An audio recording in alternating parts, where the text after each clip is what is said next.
Now let us see the nitrogen fixation, the role of microorganisms and nitrogen fixation, which is a very important thing for the plants, because plants for their growth they need proteins. To make up the proteins, the plant they require nitrogenous substances. So these nitrogenous substances are present in the soil. As the plants are continuously growing, your crops are rotated crops and are growing crop by crop, and it needs nitrogenous compounds present in the soil are used. And how they are recharged, how the nitrogenous compounds are being added to the soil again and again. So this is all happens in a cycle. Now let us understand this nitrogen fixation and the role of microorganisms. Certain leguminous plants, the plants especially the pulses plants, green gram, Bengal gram and the groundnut legume plants. So the leguminous plants they have some nodules on their roots called as root nodules. So the root nodules they consist of a bacteria called as a rhizobium.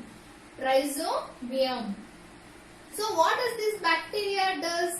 The soil it contains a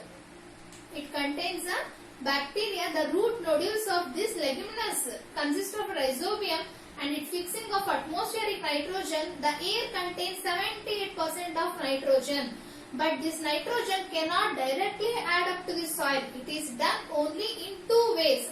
One is lightning, and you know lightning and thunders. So when there is a lightning, at that time certain atmospheric nitrogen is fixed to nitrogenous compounds into the soil. But it is a very rare situation. What is the other main thing? Nitrogen fixing bacteria. Now blue-green algae fixes that moss finished nitrogenous compounds. These compounds are further converted into some other form by which they can mix up with the soil. The compounds of nitrogen. So nitrogen fixing bacteria or blue-green algae, they are called as nitrogen fixing bacteria. They fix nitrogen to certain nitrogenous substances. So these substances are converted to compounds of nitrogen, means which are assimilated by the plant. So these nitrogenous compounds are kept in plants and plant absorb these nitrogenous compounds.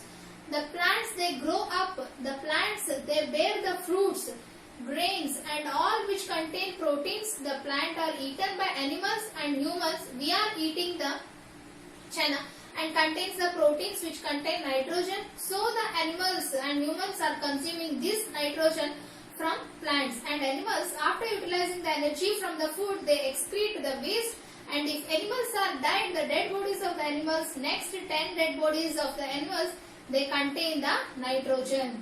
So the nitrogenous compounds are present in the excreted dead bodies,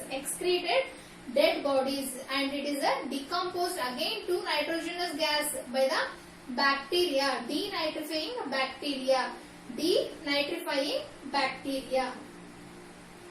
Here it is a nitrifying bacteria, nitrogen fixing bacteria, here denitrifying bacteria. So both the places now the bacteria plays the microorganism plays an important role in fixing the nitrogen. Again from the soil taking atmosphere. So the denitrifying bacteria it composes the nitrogenous compounds and nitrogen gases again.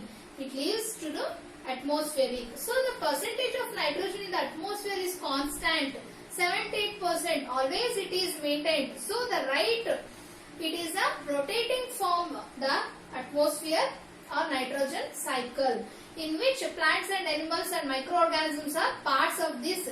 And nitrogen cycle, you can see the plants are part of the nitrogen cycle. Here animals are a part of the nitrogen cycle. Animals are also part of the nitrogen cycle.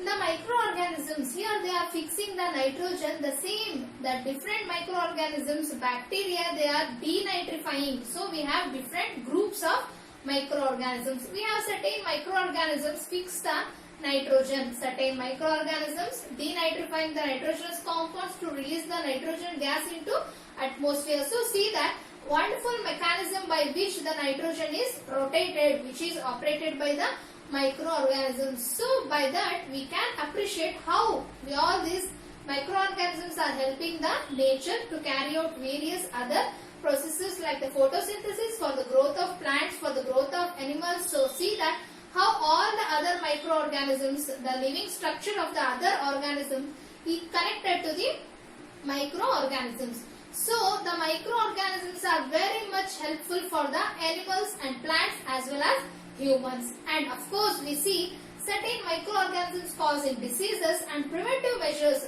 So we conclude that microorganisms, they are friendly. They are our friends.